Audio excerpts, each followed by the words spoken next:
చాలా మంది కామెంట్ చేస్తున్నారు, ఎలక్ట్రికల్ బ్రెస్ట్ పంప్ యూస్ చేస్తున్నాం కానీ మిల్క్ 30 ml కంటే ఎక్కువ రావట్లేదు, కొంతమందికి మిల్క్ అసలు రావట్లేదు అని చెప్పి. మనం పంప్ చేసినప్పుడు డైరెక్ట్ గా ఫ్లో మోడ్ పెట్టకుండా ఇలా హార్ట్ సింబల్ వస్తుంది చూసారా, దీన్ని మసాజ్ మోడ్ అంటారు. దీన్ని పెట్టి ఒక 2-3 మినిట్స్ అయిన తర్వాత ఫ్లో మోడ్ పెట్టాలి.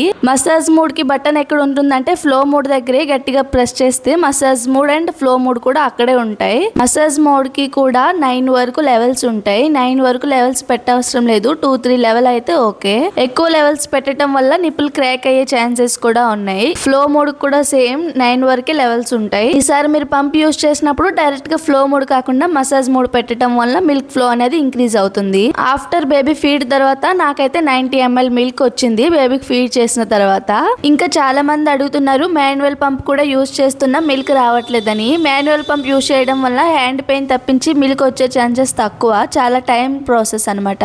హ్యాండ్ పెయిన్ వస్తుంది, అంత టైం ప్రాసెస్ అన్నమాట. బడ్జెట్ ఫ్రెండ్లీ కానీ తక్కువ ప్రైజెస్ లోనే వచ్చేస్తాయి. మిల్క్ ఇంక్రీజ్ అవ్వాలంటే 30 మినిట్స్ కి ఒకసారి బేబీకి ఫీడ్ అయినా చేయాలి లేదా పంప్ తో కలెక్ట్ చేసుకోవాలి. 13 మినిట్స్ ఫీడ్ ఇచ్చిన తర్వాత 13 మినిట్స్ రెస్ట్ తీసేసుకోవాలి. ఆ గ్యాప్ లో వాటర్, ఫుడ్ ఏదైనా హెల్దీ వేలో తీసేసుకోవాలి. అప్పుడే బాడీ హెల్దీగా ఉంటుంది, వీక్ అవ్వకుండా. బ్రెస్ట్ మిల్క్ ఇంక్రీజ్ టిప్స్ కావాలంటే నా ఛానల్ ని ఫాలో చేసి ఈ రీల్ నాకే సెండ్ చేయండి, నేను మీకు DM చేస్తాను. ఈ రీల్ ని మీ ఫ్యామిలీలో ఉన్న బ్రెస్ట్ ఫీడింగ్ మదర్స్ లేదా మామ్ టు బిస్ కి షేర్ చేయండి, యూజ్ అవుతుంది.